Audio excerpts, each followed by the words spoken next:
All right, thank you for joining us. Before we get started, I want to read TCU's land acknowledgement, simply because TCU is really on indigenous lands and sacred land. So, as a university, we acknowledge the many benefits we have of being in this place. It is a space we share with all living beings, human and non-human. It is an ancient space where others have lived before us.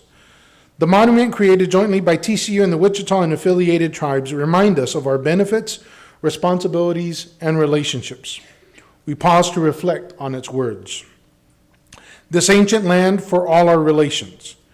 We respectfully acknowledge all Native American peoples who have lived on this land since time immemorial. TCU especially acknowledges and pays respect to the Wichita and affiliated tribes upon whose historical homeland our university is located.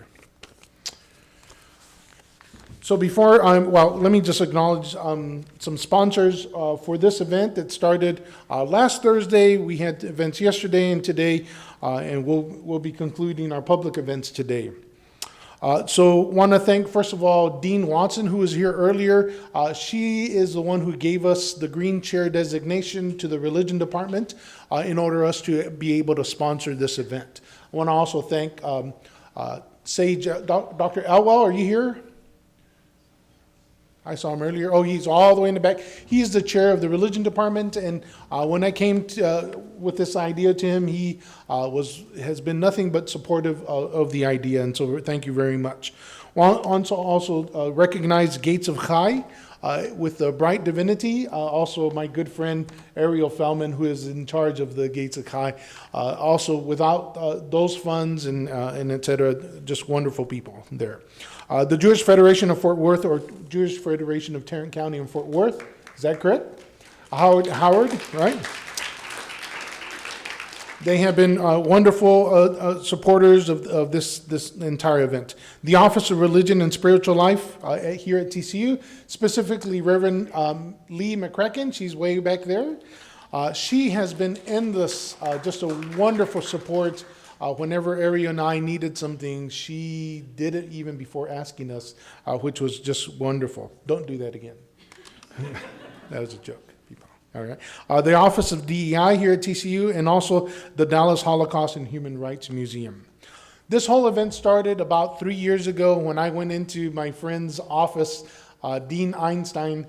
Heath went into his office and we just sat down, right, to have a conversation, and slowly the conversation turned to the Holocaust, and we thought about that.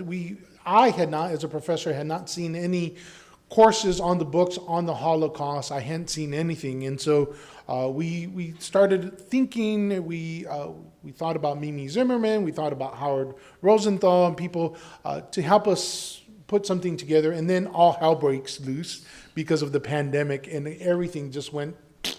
That's a theological term there, right? So when you do that's actually a very academic, scholarly, theological term for those of you that may wonder what just happened. But anyway, that same year, I had already called Howard Rosenthal about trying to do something together. The pandemic happened. Howard was able to meet with one of my classes to talk about the Holocaust and the need to really have education on it, just Holocaust education. And so slowly that progressed, and it's become to this event is the fruition of those conversations. And of course, my dear friend, Ariel Fellman, Dr. Fellman, who is at Brite Divinity, has been nothing but a wonderful supporter. Other individuals that were part of this conversation was Dr. Suki John. Raise your hand. Wonderful. Miss Mimi Zimmerman, are you here? I saw you earlier. Oh, there she is, right there. Michael Schanzlin. Yes, last night I couldn't figure it out, but Michael, are you here? No? Okay. And Ulrika Strage, who both Michael and Ulrika is the president of the Hillel student group, and Michael is the vice president of the student group. So before I introduce Howard, I want to say a word to my Jewish friends. I know that to a lot of you, right, talking about the Holocaust may be a raw topic, and you may not want to talk about it. I don't want to talk about it. Excuse me. The reason it's important is because we've said it over and over again. What's happened in the past can happen again, right? And I have four children, 3 children, triplets who are 9 years old, and I have one who's in a wheelchair, right? And when I do my Holocaust studies, I always go to the hospitals in Germany, that this is where they started the killing of the individuals, those people who were not fully human, right? Like my daughter would not have had a shot at all, right? And so while you all may be tired of talking about the Holocaust, those of us that are Gentiles, we need it. We need you to teach us. Do not let the Holocaust and the theme of the Holocaust, while it's horrible what happened, it's necessary for people like us who are not part of that tradition, are not part of those, right, are not Jews. We need to hear you talk about it. It's necessary. So do not fret, do not get tired. Please continue to have those conversations because they're necessary for us. With that, I want to introduce my good friend.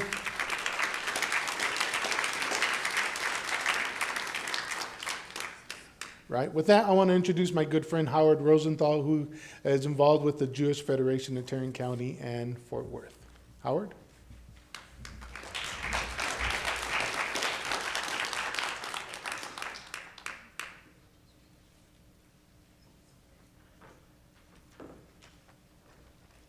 Thank you, Santiago.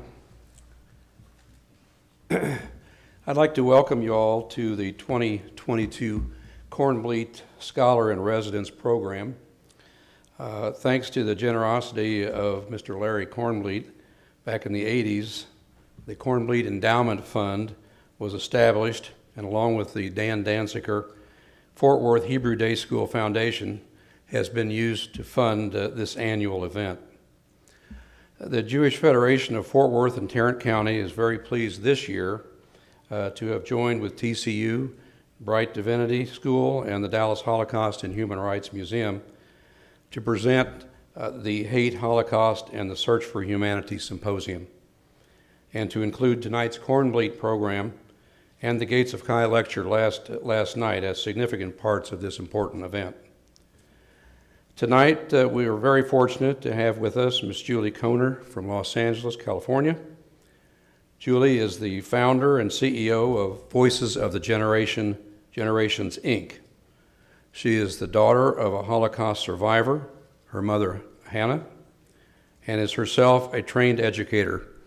She has been a teacher in public, private, and Jewish religious schools in Los Angeles for more than 30 years.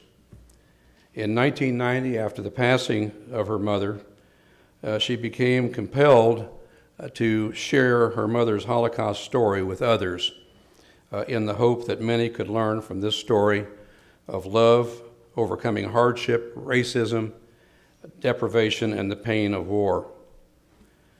Her story of growing up as the child of a Holocaust survivor has motivated other children of survivors to share their stories. Her programs move and inspire people of all ages, but especially young adults, to look at adversity and the world around them in ways that are new to them. For over 30 years, Julie has created educational programs to honor the victims and survivors of the Holocaust. She does this by teaching the Holocaust through the eyes of her mother.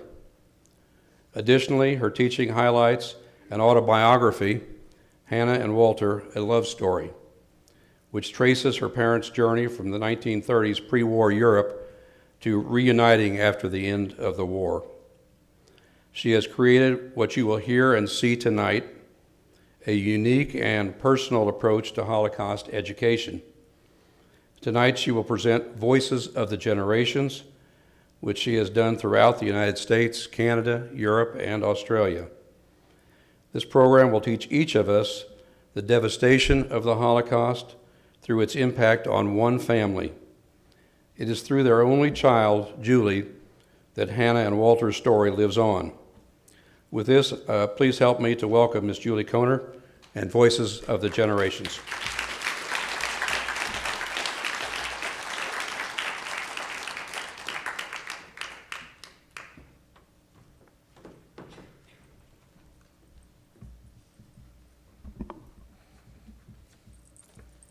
Thank you so much, Howard. I'd like to thank you, the Jewish Federation of Fort Worth and Tarrant County, for inviting me to share my parents' story this evening with all of you. I'm the child of two Holocaust survivors with two different experiences of survival. Unfortunately, in today's world, which often exhibits a lack of civil discourse, we know that way too much discrimination, suffering, famine, and inhumanity still occur. I understand, and I'm sure you do too, that if we don't learn from history, it will repeat itself. By learning from the horrendous experiences of the past, maybe we can work together to make the world a better place. We are never too old to learn. I'm here today because when my mother died in 1990, it became my obligation to not stand idly by, but to honor her memory and her story by teaching it to others. Some of you here today are too young to have seen or even heard about a television show called This Is Your Life. Others of you remember that in 1953, it was a show everyone watched each week, eager to find out who the surprise guest would be. I'm here tonight to tell you about one special This Is Your Life show, a show about my mother, Hannah Block Kohner. Although we're talking about a program produced over 60 years ago, this is not just about the past, but about the present and the future. For I have the responsibility of ensuring that Hannah's story is not forgotten. Shortly after my mother's passing, my colleague Judy Aronson and I began teaching a 7th grade Holocaust Studies class using my parents' book, Hannah and Walter, A Love Story. The book was out of print, so we Xeroxed copies for the students to read. As a culminating event, we invited parents to join the students to watch the 1953 episode of This Is Your Life. On that day, I realized this was my life's mission, to carry on my mother's legacy. This has since become my life's work. Through Voices of the Generations, I would reach as many people as possible to tell the story of the Kohners' involvement in the tragedy we call the Holocaust. Consider the context. The show was produced 8 years after the war. People were not talking about Holocaust in their homes, let alone on national television. You may be amazed that the show is in black and white, and the first reality television show. We recognized then, and still do now, that it was a perfect vehicle to introduce the Holocaust, for it also tells a remarkable love story. The parents of the first class were so moved, they suggested that we show it to the entire congregation. Since that time, it has been the centerpiece of my teaching. This practice of educating others about the Shoah had surprising outcomes. For example, I was invited to speak on a Sunday morning to the congregation of the 16th Street Baptist Church in Birmingham, Alabama, where in 1963, 4 innocent young black girls were killed in the bombing of their church. What happened there then had a tremendous impact on their community. I was worried the audience might not accept me. How could I, a white woman, talk to them about discrimination and suffering? Would they understand what it meant to be the child of a Holocaust survivor? What could I teach them about hatred that they didn't already know? Yet, after the program was over, many people came up to hug me and say they never knew how much we had in common. March of 2000 introduced me to a new group of students when the Los Angeles Archdiocese invited me to teach in their Catholic schools. I was surprised how little their students knew about the Holocaust. It heightened my passion to continue and expand the program.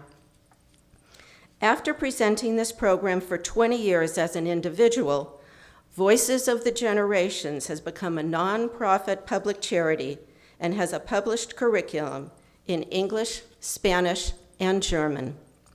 Unfortunately, passion and a good idea with sound educational principles are not enough.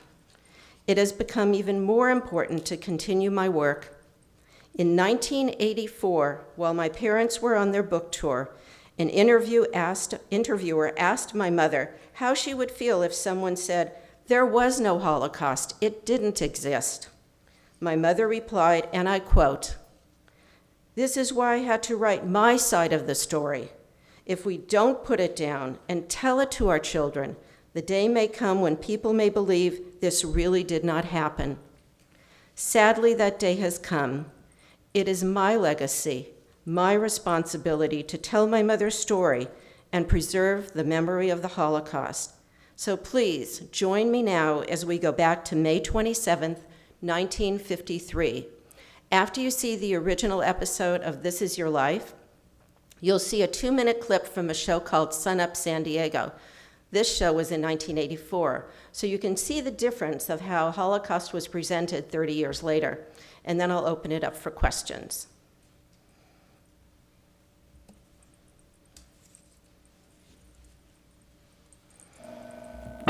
This is Your Life. Television's most talked about program is brought to you each week at this time by Hazel Bishop No Smear Lipstick, who tonight offers you an opportunity to get 2 convenient purse-sized lipstick for the price you usually pay for 1 regular Hazel Bishop lipstick. And now, meet our host, Ralph Edwards. Hey, hello. How are you? Fine, thank you. Good to see you. How are you this evening? Fine, thank you. Nice seeing you. Hello, everyone. Thank you.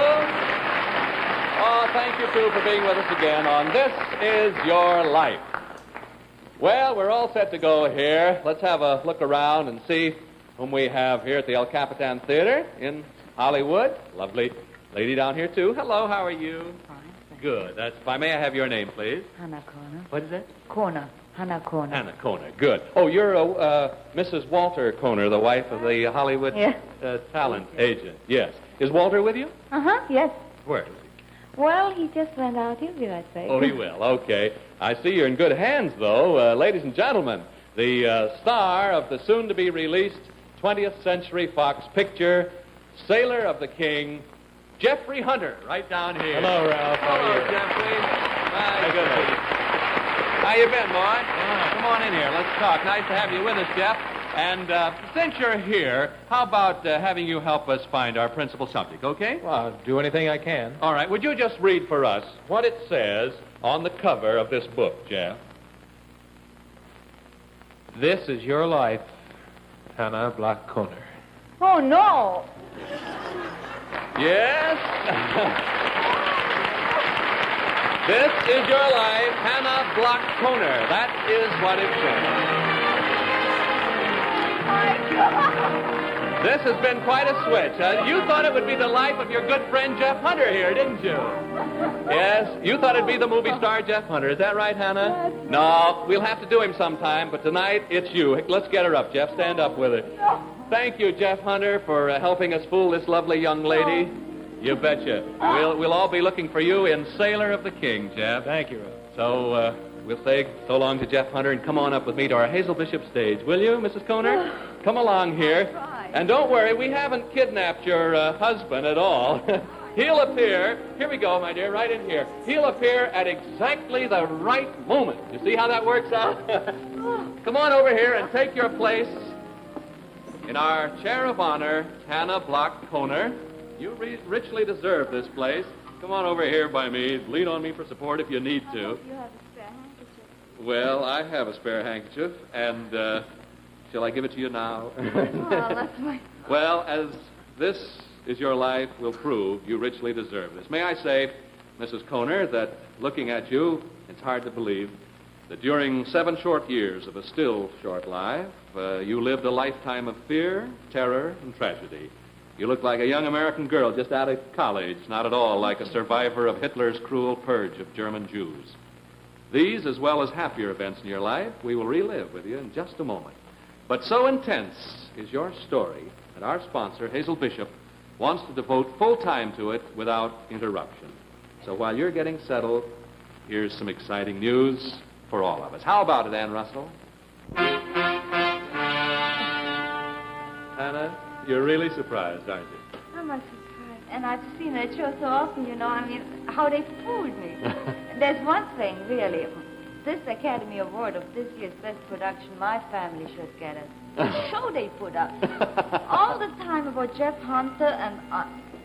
Well, it took quite a bit of fooling, but now you relax and let's hear the story. We're going back to the beginning, across the seas to Czechoslovakia. This is your life, Hannah Bloch Kohner, in the little town of Teplitz-Schernau. Teplitz-Schernau, its healing hot springs were known to the Roman world 2,000 years ago. And here in the shadows of the old castle of Count Clary Aldringer, you were born on September 7th, 1919. The backdrop of your happy childhood mirrors a romantic past. Your young feet tread the very paths once trod by Beethoven and Goethe, and the winds rustling through the forest echo the majestic strains of Tannhäuser, the first act of which Wagner composed in Teplitz. A rich heritage for the two children of Max and Hertha Bloch, you, Hannah, and your brother Gottfried. I went to school with Gottfried and Hannah. Remember old Saint Hannah at the gymnasium? Now, there's a voice out of your childhood talking about old Sense and the school you went to. Do you recognize it? Now, you haven't seen him in over 15 years. Oh, no. He's now a research engineer in Flin Flon, Manitoba, Canada. You remember him as Franzi Lieben. Oh, Francie! Oh, this is wonderful. Well, it's a beauty, isn't it? Oh, this is wonderful. Fine, how's the parrot? A little thin. This is really... Oh, What we were talking about you only a few days ago. who's old Sense, Mr. Lieben? Sense? Oh, He was one of our old teachers, Professor Günther. yeah. Sense means censor. He was very strict. He used to censor everything. And after school and on holidays? Oh, after school and on holidays? Oh, we used to stroll on the Königstraße. I Meet should our say friends it. on the Bummel in front of the theater. Girls and boys of 13 and 14, whether on Main Street or on the Bummel in Teplitz-Schernau, begin to cast their first shy glances at each other. Did you and Hannah have dates when you were young, Mr. Lieben? We didn't have dates like people here have in the States. We used to go hiking in the mountains, skiing at Sinwald, dancing at the Kleinreiter and Schlossgarten. My goodness. You've been good friends for a long We've been good time. friends for a long time. Hannah We met a lot. did meet one particular boy finally, didn't she, Frank? Yes, she did. It was in 1934, in spring. She was dancing at a school dance, a Czech folk dance. And after the dance, her brother Gottfried introduced her to Walter. And after that, she dropped me. Yeah? Who's Walter? Walter Kohner. Oh, Walter Kohner, your husband now, eh? I wonder where he is, Hannah. I lost him somewhere. He belongs to your life here, doesn't he, Hannah? Well, maybe he's more important to you later on. Now, what happened after 1934, Mr. Lieben? After 1934, I don't know. I went on to Prague, to the Polytechnical University, to study engineering. Walter, he went to Vienna to study at the theater of Max Reinhardt. What did you do, Hannah? Oh, I was still in school at that time, and then I went to another school in Marienbad. And then all of a sudden the war was there. You and, started, you did some hotel work, too, That's didn't you? right, in Marienbad. You've never heard of that place, I'm sure. Well, I have, having gone through your story. Oh, yeah, that's right. Thank you, Frank Lieben, for taking time out from a very busy life. Take a seat there in Hannah's path, please, if you will. Now, I see him again after all these years. All this time, you and Walter are together whenever possible? Pretty much so. Though you were both young, your hearts told you that you belonged to each other. By 1938, Walter has made progress in the theater. Although there's turmoil brewing across the border, your future is still bright. On March 11th, 1938, Hitler marches his soldiers across the Austrian frontier, and the Anschluss is accomplished. Still, you proceed with your wedding plans. And then on October 1st, the Fuhrer's armies pour into the Sudetenland. Your hometown, Teplitz-Schernau, is the first to hear the rumble of the German tanks. The synagogue, where you and Walter worshipped, is the first to feel the flaming torch of the Nazi hatred.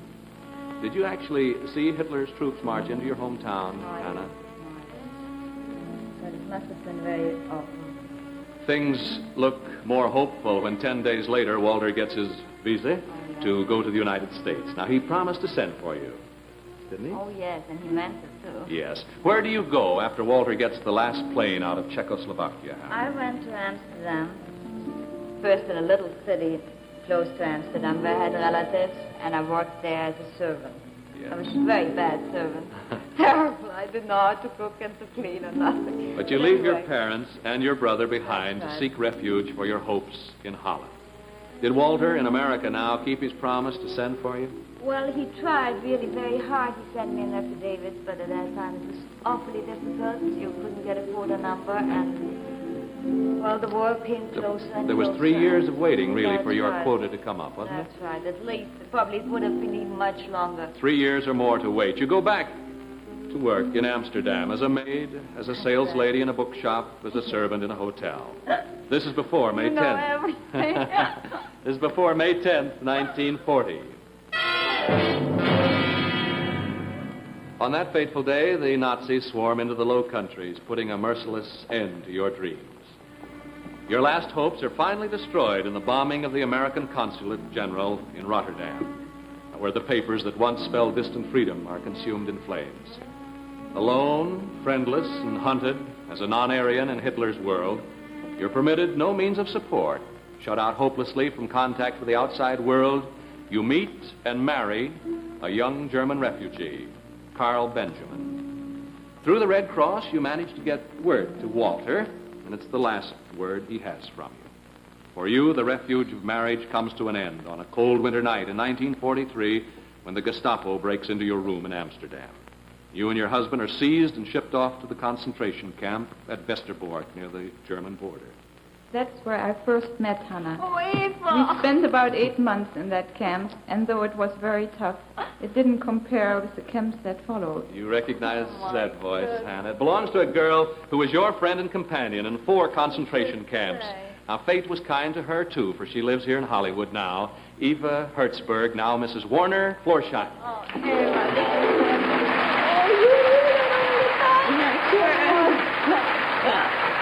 oh, my God. How do you keep those things from me? I don't know. Were you and Hannah moved from that first camp together, Eva? Yes, together with a lot of others, we were packed into cattle cars and shipped off to Theresienstadt in Czechoslovakia. You practically passed through your hometown on that trip, Right. didn't you, Hannah? You could see it from the grill work of But the... it wasn't a No. nice homecoming. How long were you in this camp, Eva?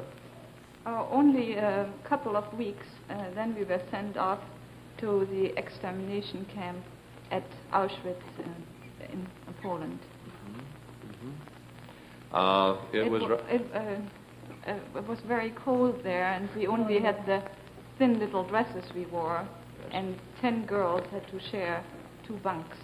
You were each given a cake of soap and a towel, weren't you, Hannah? I don't remember the song. Well, you were sent to the so-called showers, and even this was a doubtful procedure because some showers had regular water, others had liquid gas, and you never knew which one you were being sent to. You and Eva were fortunate, others were not so fortunate, including your father and mother and your husband, Carl Benjamin. They all lost their lives at Auschwitz. You learned that your brother Gottfried was here at Auschwitz, too, didn't you, Hannah? Yes, well, that was fantastic. Through the underground, you got a message to him, didn't you? Oh, that was his birthday on the 15th of October. My name was called, and there stands a doctor. You know, you don't have names there. There are thousands of people. They just don't know you by name. We didn't even have a number. We weren't even important enough for that. There stands a man, also a prisoner, and he wouldn't believe that it was me, that I was my brother's sister, because I looked really so impossible. So anyway, he said that my brother's alive, and he lives in the same camp, only pretty far away, and He because sent there the was no birthday way. message. That's right. And But you didn't see him, did you? no, there was no way of seeing him. Where is your brother now? Well, he lives in Israel now. He's married and is a doctor, head of the Geha Hospital near Tel Oh, Aviv. you know everything. How long were you at the extermination camp, Eva? Until the winter of 1944, when we were shipped off to Camp Mauthausen in Austria. Thank you, Eva Hertzberg, Mrs. Warner Florsheim, for being with us. you. Thank you. Well, Hannah, what kind of work were you assigned to at Camp Mauthausen? Well, first I got there, I was so sick that they didn't even want me to work. But we all wanted to work, so not to either get gas or at least get a little more food, because the food situation was very bad. And then I worked in a factory that was, how do you call it? Well, they made artificial wool, Yes. but it was army factory. And And I worked at a big machine. you were shoveling coal, too. For a Oh, while. well, You were down to 73 pounds. That was just, those... Ill with a fever of 103 degrees. It was me cold. She shoveled with you. Oh, that was just... You're ready to collapse. And then on May 7th, 1945...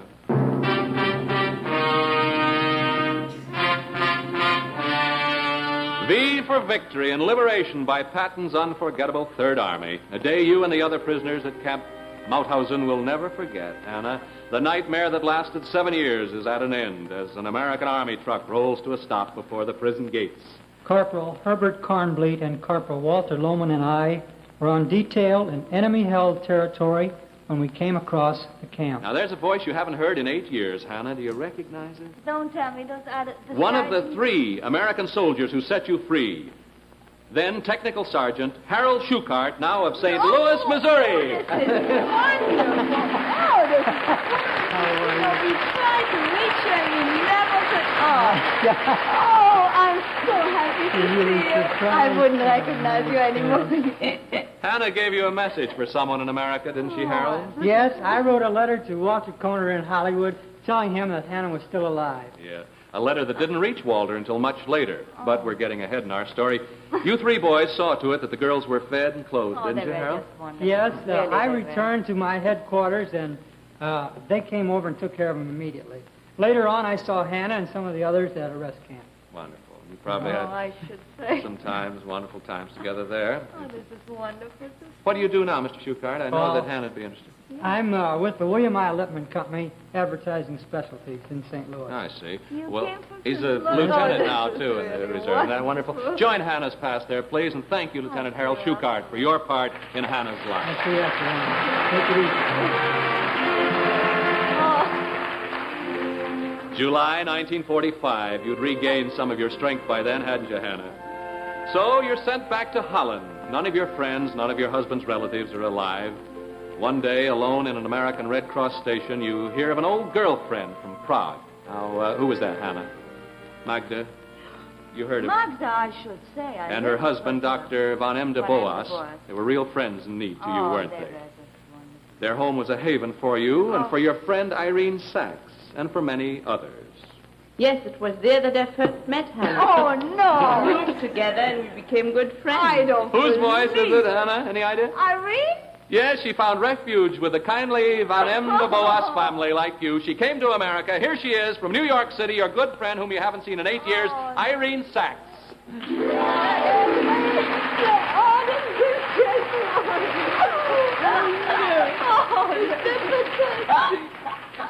I didn't know anything. Irene, while you and Hannah were living with the Von M. de Boas family in Amsterdam in August of 1945, you witnessed perhaps the happiest day of her life, didn't you, Irene? Yes. One day a young American sergeant came to the door and asked and asked whether Hannah Block Benjamin was living there. I said yes, I went to get her. The sergeant didn't give his name? No, he didn't have to. I knew it could only be one man. Did you guess immediately who it was, Hannah? Well, to tell you the truth, first I thought she was kidding, when she said there's a soldier down there. And then she said, no. So I asked, does he have dark hair and glasses? She said, yes, but I don't tell you more. So you flew down the stairs, and there stood the sweetheart of your youth in Teplitz, Schernau, with whom you'd had no contact for 7 years, Walter Kohner.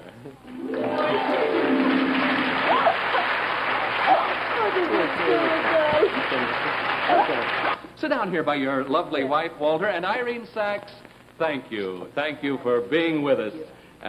Walter, come on over here. We're all anxious to find out how in the world you ever found Hannah. Did Harold Schuchart's letter reach you? Yes, Ralph. I was stationed at Luxembourg at the time. I got that letter, which was forwarded to me from Hollywood. asked my company commander to get me permission and went to my hometown. Hannah wasn't there. I went to Prague. No Hannah. On my way out to Prague, one day I see a familiar figure to me.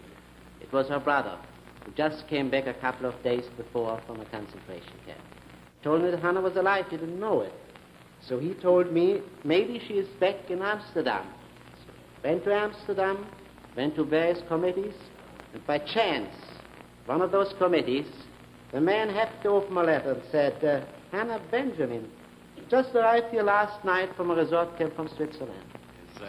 So you took up the search in and around Amsterdam, That's right? correct, yes. Oh, my. And where did you finally I got find the her? address. I went to Van M. de Boer's house, and there she was. So the long search was over, Walter. Walter, did you propose to Hannah right away? No.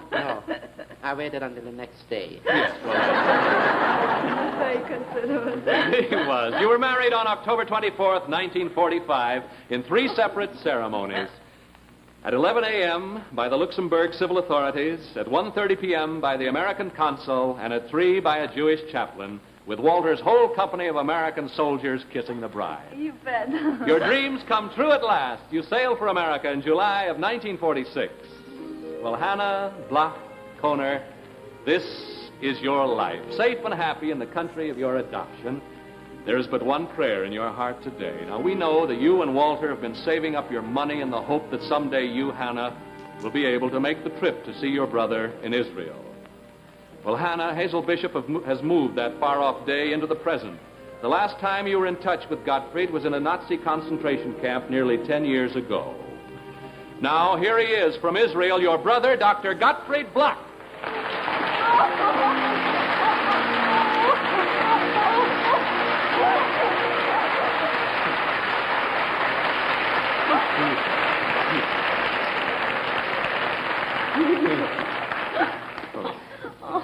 This is my happiest day in all my life.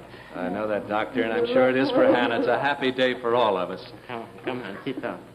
How was the airplane trip and everything? Oh, very fine. Just Thank you. Very wonderful. fine. Oh, it is still a miracle to me. 3 days ago, I have been in Israel once more. Well, it's a happy day for all of us. Out of the darkness of terror and despair, a new life has been born in a new world for you, Hannah Kohner. This is your life. Even as your heart goes out to those less fortunate than you rejoice humbly in the bounties America has given you. Your past and your present have gathered around you, Hannah. Now, what of the future, eh? Well, Hazel Bishop will have something to say about that, too, right after this word from Bob Ward. Well, how does brother look to you, Hannah? Oh, he looks just wonderful. All your past gathered around you here, Hannah, were flown to Hollywood as guests of Hazel Bishop by TWA. They fly the finest. They fly TWA, luxurious 300-mile-an-hour Trans-World Airlines Constellations, the airline that flies 3/4 of the way around the world. Experienced TWA pilots, courteous, efficient hostesses, all assure our Hazel Bishop guests flying with the finest with TWA. And they all have accommodations at the Hollywood Roosevelt Hotel, where right after the show, Hazel Bishop is giving a party in your honor, just for you folks, so that you can get to talk to Brother and Eva and Irene, the whole gang, and Francie. Oh, yes, so that you and Walter can relive this memorable night again and again. Hazel Bishop is presenting you with a 16-millimeter sound film of this program, you see, together with a 16-millimeter sound projector from the famous Spiegel catalog, a home shopping book you can count on for everything you need. Now, as a lasting memento of your appearance here on This Is Your Life, Marshall Jewelers, 5th Avenue at 56th Street, New York City, have designed for you this lovely 14-carat gold charm bracelet. Now, each charm represents an important event in your life, a memorable moment there. And as a companion piece to the bracelet, there you are, Hannah. Here's a Hazel Bishop jeweled lipstick for you. I know you want that. I do. They made it all possible. The never-to-be-forgotten tragic experiences of your life, Hannah, have been tempered by the happiness you've found here in America, but there's still countless thousands of others like you who are still in desperate need of the barest living essentials, homeless, friendless, alone. They're scattered over all parts of the world. Their sole hope for help lies in the work being done by the United Jewish Appeal. So, in your name, in your honor, Hazel Bishop turns to our viewers of all creeds and races, ladies and gentlemen, with this appeal for financial support. Now just think of the millions who are in tragic need right now. Orphaned children, the aged, the helpless.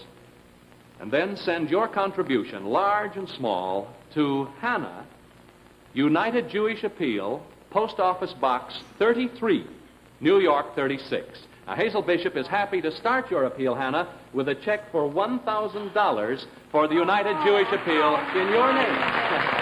Now, we know the rest of you, ladies and gentlemen, will want to join in. I'm going to give you the address again. Hannah, United Jewish Appeal, Post Office Box 33, New York 36. Now, I know that Hannah will be more than grateful to you, ladies and gentlemen, for your support. This is your life, Hannah Block Kohner. To you, in your darkest hour, America held out a friendly hand. Your gratitude is reflected in your unwavering devotion and loyalty to the land of your adoption.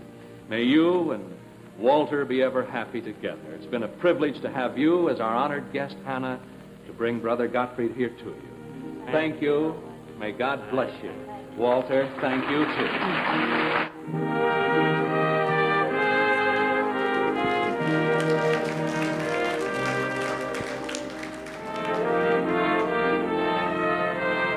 Good now, but I want to go back for a few moments. While she was in the concentration camps, the enormity of what was going on was known, and yet it was pushed aside. It was not known. We knew there were concentration camps, but we never knew until the last few weeks of the war what actually happened. Gas chambers, Auschwitz. You must have felt some sort of guilt for having been here and not having been there. Absolutely. But somehow, still, I never gave up. I somehow, whatever you may call it, fate, I don't know, I knew that she maybe still would be around. Hannah and Walter tells, and again, we're talking about a love story, but it tells about some horrible moments that you had to endure, sickness, beatings, deprivation, and I guess no one can really understand what you went through if they hadn't been there. Well, I tried in some way to convey a little bit what it was like. It is very hard to understand for a person who hasn't been there, who grew up in America. I think it's impossible to understand.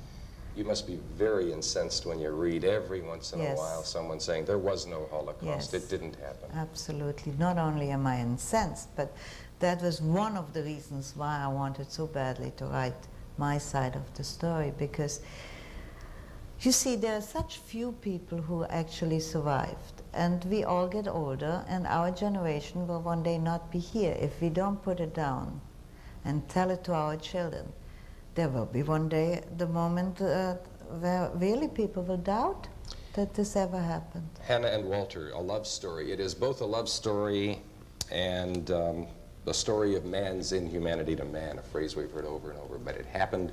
It's real, and I'm thrilled to meet both of you. Thank you, Jerry, Thank you for being with us. Thank More you. on Sun Up after this.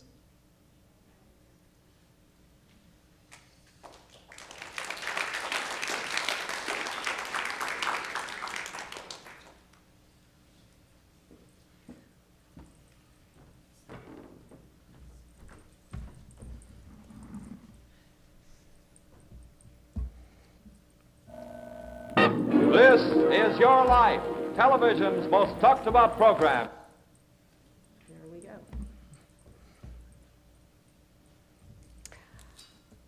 So, before I take your questions, I wanted to share with you, this is a copy of the original book that was given to my mom from Ralph Edwards. And inside, I wanted to share one of the pages with you. This is the envelope that was sent from Sergeant Schuchart when my mom was liberated in Mauthausen. And you may remember, he said, "Is there somebody I could notify for you?"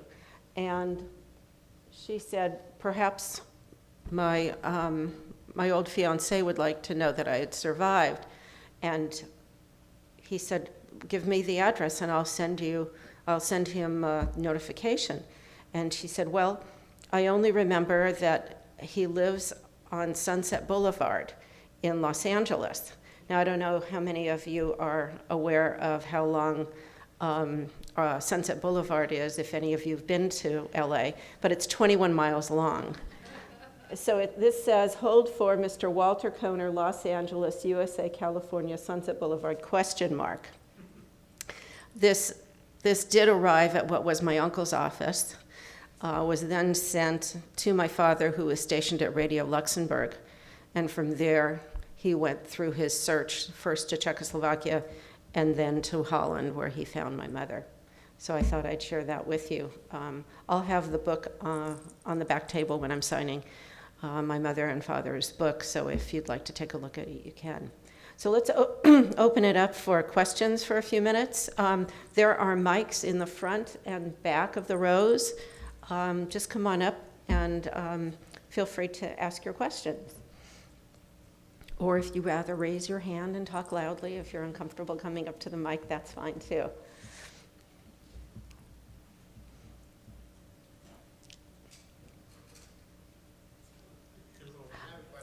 I'm sorry, yes. Hi. So you mentioned that we would see sort of in the program how her experience was portrayed. And there's undoubtedly, and I get that it's an American program, but there's undoubtedly a sense of, hey, look what America did for you to get you here. You should be so thankful for being here now.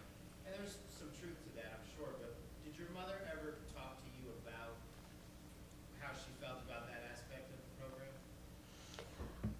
You know, I never had an opportunity to really talk to her about the program. She died before I started Voices of the Generations. And, you know, I lost all of my relatives except for my uncle on my mother's side. So for us, these were home movies. This is all I had. So we looked at it in a different light. But that's, of course, a very important point.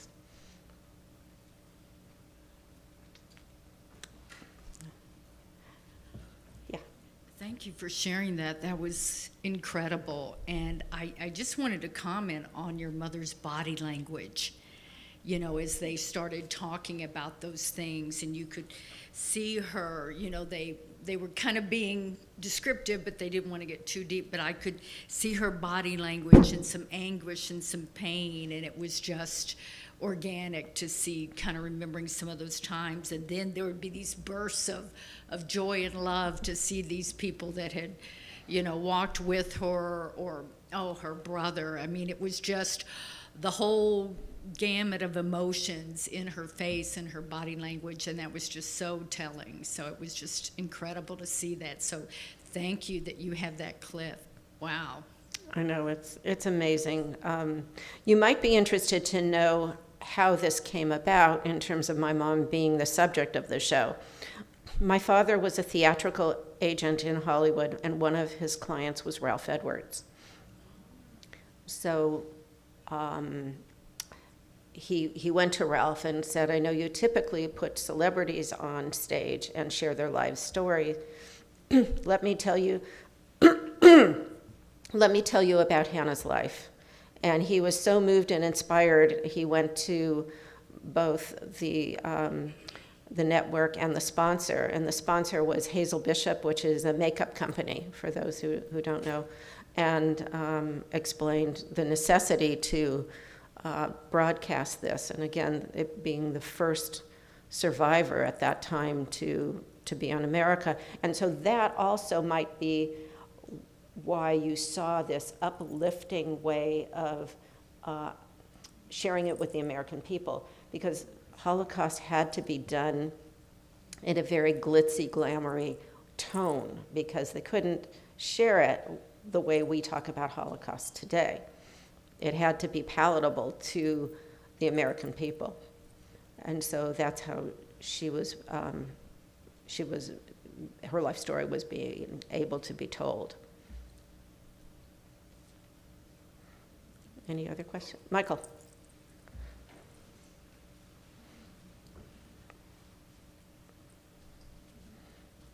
When did you know of this chapter in your parents' life? And when was the first time you saw this 16 millimeter program? Well, I saw it at a very young age. I can't even remember the first time. We actually showed it at our Passover dinners. As I said, this was our family movies. And so every year at Passover, we shared it. So I would think, and we showed it reel to reel. My father and I would struggle over threading the film into we still have the projector, if you can believe it. And in terms of my knowing about the Holocaust, from the time when I could say, why don't I have grandparents? And then my mother would very appropriately or age appropriately say, well, they died in Europe. And as I got older, more explanation was given. But she was really good about it. Unfortunately, I also went to Sunday school in the 60s. And for those of you who did the same, there were those horrific newsreels. And I came home crying, not understanding what I was seeing, and then knowing, of course, at that time that my grandparents were killed for being Jews during the Holocaust, and thinking those could be my grandparents. It was the worst way you could teach 6th graders and 7th graders about the Holocaust. But that's all we had. We had those newsreels. They didn't know how to approach it at that point.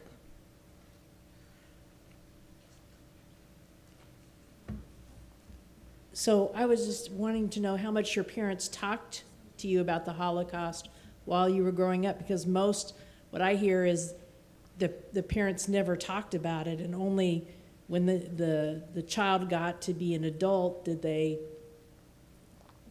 open up. And that's one question. The second one, is that the charm bracelet you're wearing? Yes. Yes. Yeah, that's usually the first question. I'll address that question first. So yes, this is the charm bracelet, and I'll go over the charms real briefly. I know it's hard to see from here. Again, you can see it when I'm over there signing books. So the first charm is a calendar that says May 27th, 1953.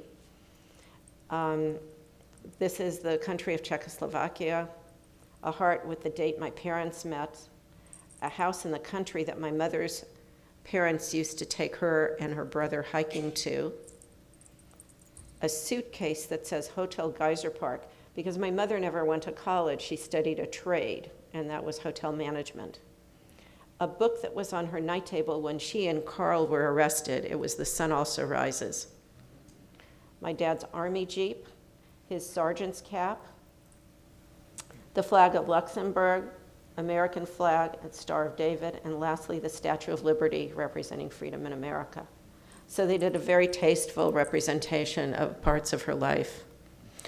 And again, to answer your first question, in my early teens, I imagine it's so hard, I'm so old, it's so hard for me to go back and actually really remember when I would ask questions and be able to, she wouldn't volunteer the information, but when I would ask questions, but truly only when my parents wrote their book. And I was in my 20s, late 20s, when I really got to know the depth of everything that went on in her life. Because she would say, can I read you a chapter I wrote today? And I'd really get to know what happened. Yes, please. Sure. Are you in touch with I don't know whether your uncle, probably not still alive by this time, are you in touch with your family in Israel, and have you talked to them about all this? So my uncle was on a visitor's visa in 1953 when he came for This Is Your Life. He went back, applied for permanent residency, arrived with his wife and daughter to Los Angeles, and lived from 1956 until his death in LA. So we spent our whole lives together, which is wonderful. My cousin is still alive. She's about 10 years older than I am, and she's an artist. And the difference between my mother and her brother, although he did write his memoirs in his later years, he didn't talk about the Holocaust. Whatever my cousin learned, she learned from my mother, or again from her father as he wrote his memoirs at the last few years of his life. But when I would ask my uncle, what's this number on your arm? Because my mother didn't have one. If you remember Ralph Edwards, she was telling Ralph Edwards, I wasn't even important enough to have a number. I wasn't supposed to live. But my uncle was a doctor in Auschwitz, so he had a number. And when I asked him what the number was, he said, oh, it's my telephone number, so I don't forget it. But as I got older, I counted the numbers, and there weren't 7 numbers. So I asked my mom, I don't understand why Uncle Friedel isn't telling me the truth. There are not 7 numbers. And she explained. So. Julie, when your folks wrote the book and used that as a way to tell their story, did they also start speaking, or did your mom also start speaking publicly to groups, or never did that? On their book tour, they did that. But after that, no. She became quite ill, and so after the book tour, they didn't speak.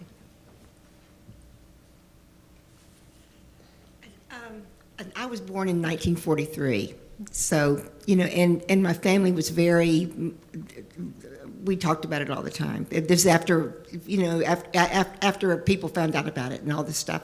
And I've been to Auschwitz a few times because I even used to be part of a group that took people over to see it afterwards. I got to tell you, I've never been so moved by seeing your mother. Your mother is just gorgeous. Oh, thank you. She was just fabulous, and just, this is so lovely. So thank you so much for bringing this to us. I really am so moved by this. I think it's wonderful. Oh, thank you so much. No, and I really mean this. And thank you very much. And thank the Federation for doing this. It's fabulous. Oh, thank you really, so much. You bet. Thank you. That's very kind.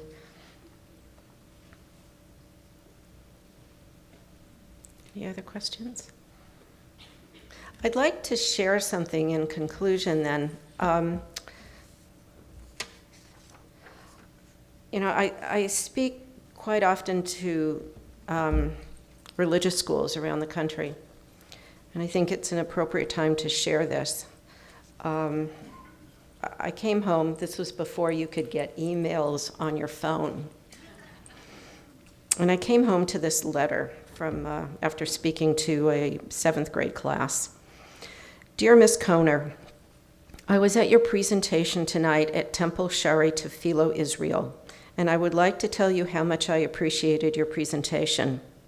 Unfortunately, my father passed away in September 11th attacks, and I have had hard times dealing with things in the past. While my experience does not compare to what your mother went through, her story inspires me to stay strong. I think the most important thing it taught me was that life does go on, whether you like it or not, and it's up to each individual person to take advantage of that.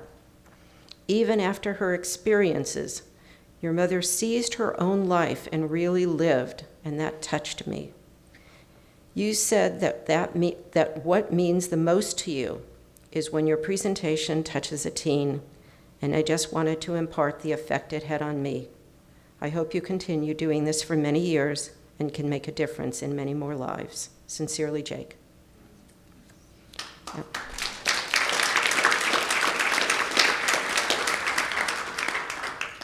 And I take that letter wherever I go, because whenever I have a doubt if I'm making an impact by sharing my mother's story, and This Is Your Life, and her book, I remember Jake's story and how that moved me, and also what you said, and that will stay with me. So thank you all so much.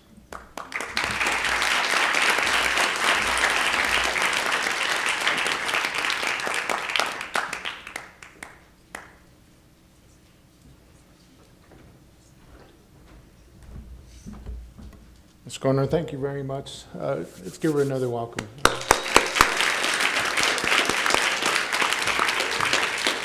So before I let you all go, I want to make an announcement. This will be the first time that we'll be able to make this announcement publicly. On April 26th, here at TCU in the auditorium, same building as the blue here, it'll just be across the ways. At 7 o'clock p.m., we're going to hear from Rabbi Walker, because from a generosity of a benefactor who wishes to remain anonymous, gave me some money to be able to bring Rabbi Walker here. The topic for that day will be violence and kindness, a rabbi's perspective on strength, security, and survival. And those of you that do not know who Rabbi Walker is, he was a rabbi at the synagogue in Colleyville during the hostage situation. So he will be coming here on campus April 26th, and hopefully you'll be able to put that on your calendar and join us on that night. Thank you, everyone, for joining us tonight and all the other events. Y'all have a good evening.